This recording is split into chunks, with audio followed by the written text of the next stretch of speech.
गोयल जी, बिल्कुल। अब तो ममता दीदी ने कह दिया कि वो इस्तीफा ही नहीं देंगी। ये तो एक नई चीज हो गई। अब क्या होगा इतिहास बंगाल में? इतिहास में पहली बार ऐसा हो रहा है। देखिए, इतिहास में बंगाल में कई चीजें हो रही हैं। हाँ एक तो जी। पहली बार भारतीय जनता पार्टी की सरकार बनने जा रही है। दूसरी जी, बिल्कुल तरफ पहली एक बार। हारी हुई पार्टी का चीफ मिनिस्टर कह रहा है कि हम इस्तीफा नहीं देंगे। ये एक हुँ। बहुत ही अजूबा चीज नजर आ रहा है पश्चिम जी, बंगाल जी, में। जी। ये तो अब ऐसे मानिए कि जी, ये चीज़ तो मतलब कुछ लोग इसको बड़ा हास्यास्पद भी बता रहे हैं, बोले ये कैसे हो सकता है? और बिल्कुल, बिल्कुल। शुभेंद्र अधिकारी ने कह दिया जी। कि ये तो संविधान में सब लिखा है और और इस्तीफा नहीं देंगे तो वो राष्ट्रपति शासन लगा सकते हैं, राज्यपाल को बिल्कुल, पूरा बिल्कुल। पावर होता है। वो बर्खास्त कर सकते हैं, उनको हाँ। बर्खास्त करके अपने वो कर सकते हैं। वहीं टीएमसी के लोग जानते हैं क्या कह रहे हैं? वो कह रहे हैं कि कोई संविधान में ऐसी कोई बात ही नहीं है जिसमें कि इस्तीफा देना पड़े। एक अरे विचित्र स्थिति आ गई है हाँ, पश्चिम बंगाल में। हाँ, हाँ, तो ये तो अजीब अजीब स्थिति हो गई।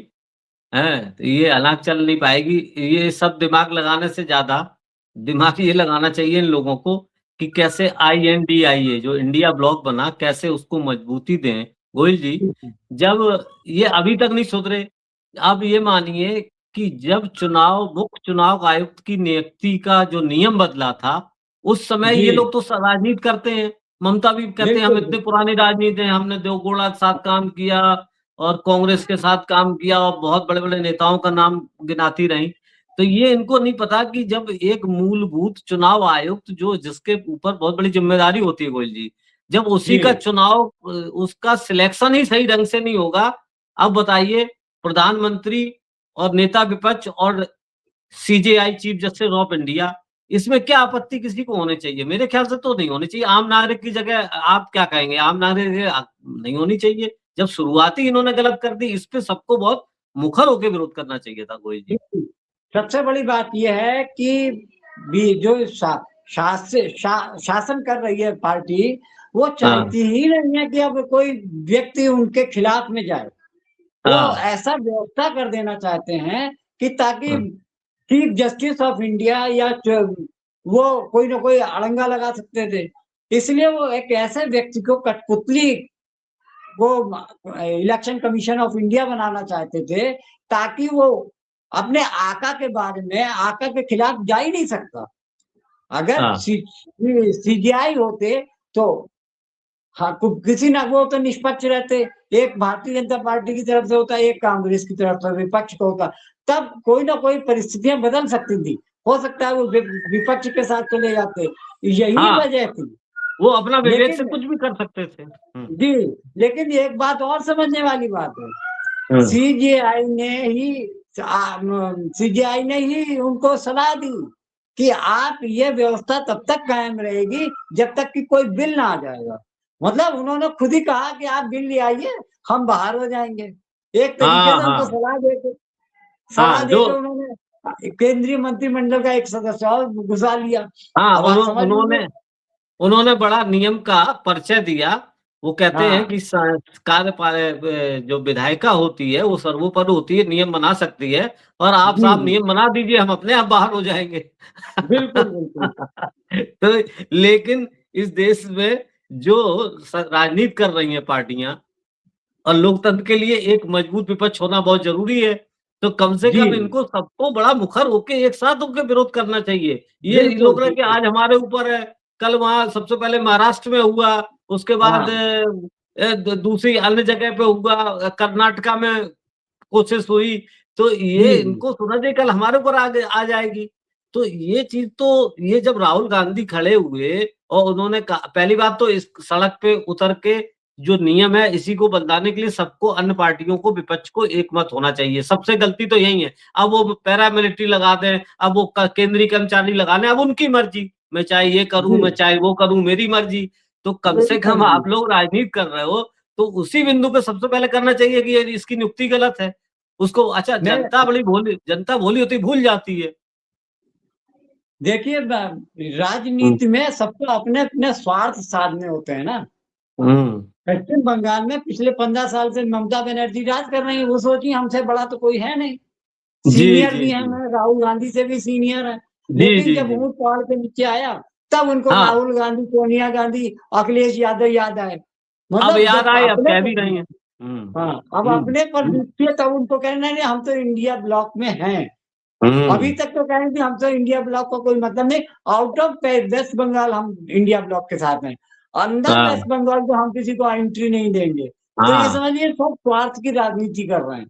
हाँ, तो ये कैसे तो चलेगा? मीठा मीठा थू, कड़वा मीठा मीठा हाँ, तो कड़वा कड़वा थू। जब कोई बिल्कुल बात बिल्कुल आएगी तो बिल्कुल। अपने निजी स्वार्थ जी देखोगे। तो जितने ये क्षेत्रीय छत्रप हैं, ये जब एक झंडे में आना ही नहीं चाहते, अरे किसी ना जी किसी को तो नेता मानना पड़ेगा, तो ये अपने नहीं स्वार्थ आगे कर देते हैं। और अपने ये- स्वार्थ के लिए, और अपना हम टिकट बंटवारा नहीं करेंगे, हम सीटों का बंटवारा नहीं करेंगे, हम नेता जी बने जी रहेंगे। अरे भाई, किसी ना किसी को बनाना पड़े, छोटे छोटे त्याग करने पड़ेंगे। वही केजरीवाल का बिल्कुल। हुआ, है ना? और धीरे केजरीवाल धीरे ये सबको निपटाते चले जाएंगे। ये बात बिल्कुल इनको बिल्कुल। समझ में नहीं आ रही। इनको इनको जी महाराष्ट्र से समझ में नहीं आई। बिल्कुल बिल्कुल। अब तो ये सोचिए गोयल। कि हाँ, वैसे तो जी पार्टी के रूप में भी कांग्रेस सबसे बड़ी पार्टी है, उसके जी सांसद भी सबसे ज्यादा हैं।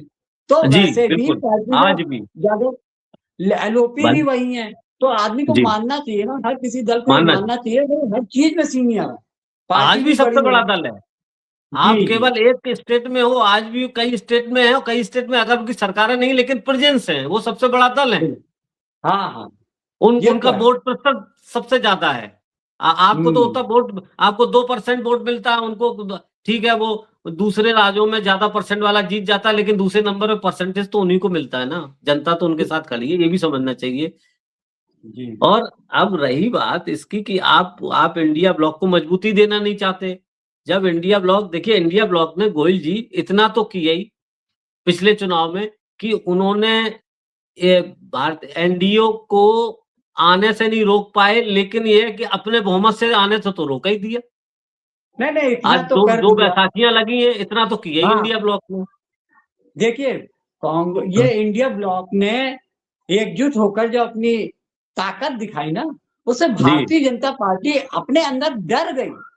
हाँ, डर ये गई। बात दूसरी है कि ये बात दूसरी है कि अन्य चुनावों में जैसे कि आपका हरियाणा चुनाव जीता, दिल्ली चुनाव जीता, महाराष्ट्र जीता, इस तरीके से एक-एक करके वो जीतते रहे। लेकिन नहीं, उन्होंने उन्होंने अपनी स्ट्रेटजी बना दी। स्ट्रेटजी, हाँ, स्ट्रेटजी अपनी चेंज कर दी। उन्होंने कहा चेंज कर, धीरे-धीरे खाओ करके। धीरे इसी धीरे का, तरीके हाँ से हाँ। देखिए, बिहार में देखिएगा कि जितने छोटे दल हैं, 2-1 साल के अंदर सब खत्म हो जाएगा। वो सिर्फ भगवा मय हो जाएगा। बिहार में कोई हम्म दल नहीं बचेगा। यहाँ तक कि हम्म जेडीयू भी नहीं बचेगा। ये भारतीय जनता पार्टी है जिसको कहते हैं ना साँप, साँप अपने अंडों को भी खा जाता है। ये वही लोग हैं, जिस तरीके से इन्होंने छोटी-छोटी पार्टियों को, बड़ी पार्टी को तोड़ दिया, छोटी पार्टी को निगल लिया। अब हाँ एनसीपी महाराष्ट्र में करा दिए, शिवसेना जो कि पहले बड़े भाई की भूमिका में थी, उसको तोड़ के उसके एक हिस्से को अपने साथ जोड़ लिया। अब स्थिति ये है कि शिवसेना यूबीटी की कोई हैसियत नहीं रह गई, ना एनसीपी शरद पवार की रह गई। तो ये समझ लीजिए धीरे-धीरे करके सबको निगल लेंगे। इस चीज़ को हम्म इंडिया ब्लॉक को के जितने भी घटक दल हैं, उनको समझना चाहिए कि अपना वजूद कायम रखने के लिए हमें इंडिया ब्लॉक का वजूद भी कायम रखना पड़ेगा। इस बात जी, को अब सभी सब, को समझने। अब उद्धव ठाकरे गुट की वो कौन चतुर्वेदी हैं, उन्होंने कहा है कि नहीं, अब उनको समझ में प्रियंका आया है। चतुर्वेदी, उन्होंने ममता दीदी को प्रियंका कहा नहीं चतुर्वेदी। है। जी जी, उनका स्टेटमेंट बताता है। लेकिन ये सब क्षेत्रीय छत्तर बड़े मुगालते में रहते हैं। ममता जी मुगालते में थी, है ना? हाँ अब अखिलेश भी हालांकि सचेत हैं, लेकिन वो भी सोच रहे हैं कि हमारा पीडीए चल जाएगा, इतना वोट। अरे प्रतिशत वोट देख ही कौन रहा है, जब मैकेनिज्म ऐसा सिस्टम इजाद हो गया है कि हमें जरूरत ही नहीं है वोट की। हमें तो केवल गणित का बनाना है और अपनी बात कहनी है बस। हमें क्या नहीं मतलब है, पीडीए करो, कुछ भी अब करो। हाँ, अब आप हाँ सोचिए पश्चिम बंगाल हराने के लिए इन्होंने कितनी हाँ तिकड़म लगाई, हाँ इतनी तिकड़म लगाई। जो लॉजिकल डिस्क्रिपेंसी का ये सूत्र जो मैनेजमेंट लेके आए, उसके जरिए बिल्कुल पार्टी को नेस्तनाबूद कर दिया। 68 जी नहीं, जगहों पर पता नहीं खुला है टीएमसी का, ये जी हालत हो गई है। हाँ मुस्लिम बाहुल्य क्षेत्र में भी भारतीय जनता पार्टी का कैंडिडेट जीता। तो समझ जी सकते हैं कि कितनी दूर की कौड़ी लाके इन्होंने टीएमसी को खत्म किया। ये हाँ, भले सोचिए। टीएमसी कुछ भी करे, हाँ जी लेकिन अब भाजपा से जीतना आज के समय में मुझे हाँ लगता है कि किसी भी दल में अकेले ताकत नहीं रह गई। हाँ, तो इनको तो एकजुट होना पड़ेगा अपनी राजनीति को बनाए रखने के लिए। और देश में विपक्ष की जरूरत बहुत बड़ी है, क्योंकि नहीं तो फिर तो हिटलर बिल्कुल बड़ी बात, हिटलरिज्म हो बड़ी बात, जाएगा। बड़ी बात आपने कही कि लोकतंत्र के लिए एक अच्छा मजबूत विपक्ष बहुत जरूरी है, और इसको जी, बचाए रखने के लिए अब इनको एकजुट होना पड़ेगा, अपने स्वार्थ छोड़ने पड़ेंगे।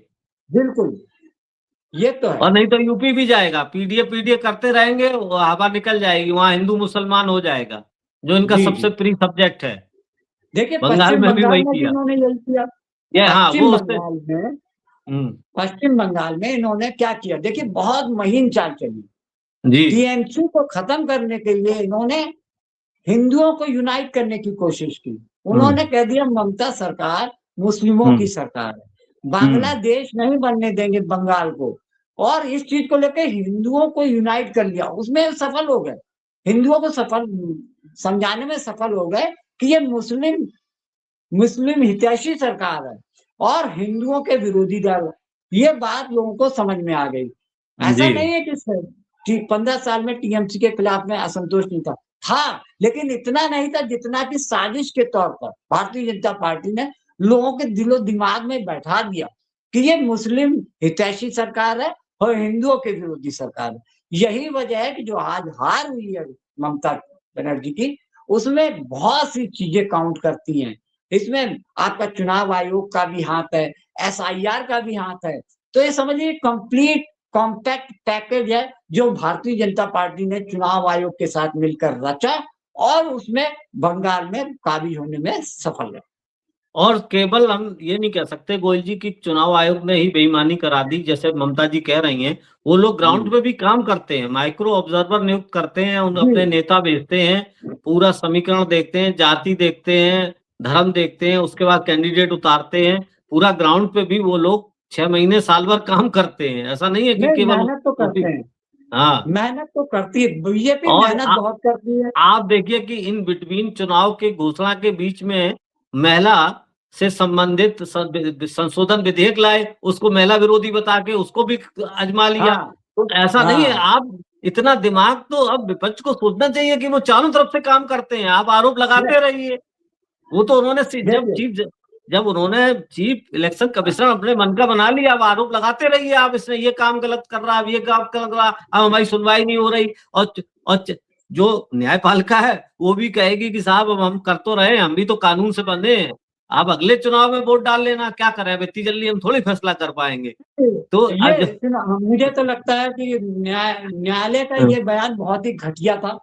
हाँ, एकमात्र अधिकार होता है वोट डालने का, जो कि एक हाँ, अमीर का भी एक होता है और गरीब का भी एक होता है। अरे साहब, ये चुनाव टल सकता है, वोट वोट टालना हाँ, नहीं टलना चाहिए, चुनाव टाल देना जी, चाहिए, वोट नहीं बोले जी, नहीं ये पहले हो जाएगा फिर चुनाव होगा।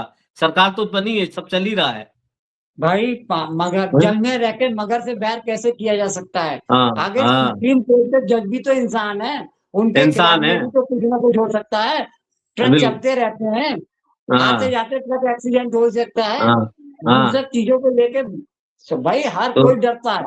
और हाँ, जितनी ज्यादा इनकी शक्ति बढ़ती चली जा रही है, इससे हर कोई डरा हुआ है, चाहे वो हम्म, राजनेता हो और चाहे वो सुप्रीम कोर्ट के जज हो। हर कोई इनके कुकर्मों को जानता है और जानबूझ के भी चुप रहता है। तो ये जी जी इनकी देखिए, फितरत है कि जो जिनके जिनके खिलाफ में बोलेगा उसको वो सर कलम कर सकते हैं। और आपने पिछला इंस्टेंस तो याद होगा, जज लोया वाला। हम्म, अमित शाह ने उन्होंने अमित शाह को छोड़ने के लिए बहुत बड़ी रकम दी, आखिर नहीं माने तो मरना पड़ा। अभी जी जी तक जी संदेह है उनकी मौत पर। जी, वो सब तरह से चलते हैं, वो देखिए पूरी जी, की पूरी पार्टी पंजाब में आम आदमी पार्टी के 7 सांसद उधर चले गए। हाँ, और उसमें तो जो राघव चड्ढा को की जगह पे जिसको रिप्लेस किया था, वो तो तो क्या वॉशिंग है? मशीन में सीधे कूद कूद गए। वो तो 3 दिन नहीं पहले सब आए और सीधे उन्होंने छलांग लगा दी, सीधे वॉशिंग मशीन में गिर गए जाके, जिसके नहीं, ऊपर उनके विश्वास पीछे तो किया था। सबसे उनको तो बचने का सबसे बड़ा मतलब तरीका यही लगा ना कि हाँ, ईडी और सीबीआई की जांच से बचना है, तो भाई भारतीय जी जनता पार्टी के पैर पकड़ने। ये तो उन्होंने ये मौके का फायदा उठाया ना जी, कि उनको लवली मालूम है प्रोफेशनल यूनिवर्सिटी आम वाले। आदमी पार्टी इतनी सक्षम नहीं है जो ईडी और सीबीआई से बचा सके। तो यही गोयल जी वजह है कि यही उन्होंने उन्होंने सही जी। मौके पे सही डिसीजन ले लिया। हाँ, तो ये सोचिए कि ये सबको एक करके सर कलम करते जाएँगे। ये तो INDI ये ब्लॉक जो बना है इसको सोचना चाहिए, और राहुल गांधी चिल्लाते रहते हैं, कोई उनकी बात को सुनता नहीं है। सब अपने जी, जी। बड़े-बड़े नेता मानने लगते हैं, है ना? कभी अब ये भी तो सोचना पड़ेगा, नहीं ऐसे ही सर कलम होते रहेंगे। अब यूपी का बिल्कुल। नंबर है, देखते हैं क्या होता है, यूपी कितनी यू सचेत होती है, यहाँ का विपक्ष पहले तो कैसे होता है। ये यूपी से पहले तो ये पंजाब पे अटैक करेंगे।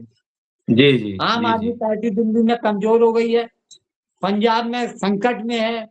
ये समझिए अगली सरकार बड़ी मुश्किल है बचाना आम आदमी पार्टी के लिए। केजरीवाल कितना भी कर लें, लेकिन जो बदनामी के दाग उनके माथे पे लगा है, वो इतनी आसानी से हटने वाला नहीं। कारण ये है कि देश का मीडिया वही दिखाता है जो केंद्र सरकार चाहती है, और मीडिया को लोग अभी भी बहुत सच समझते हैं।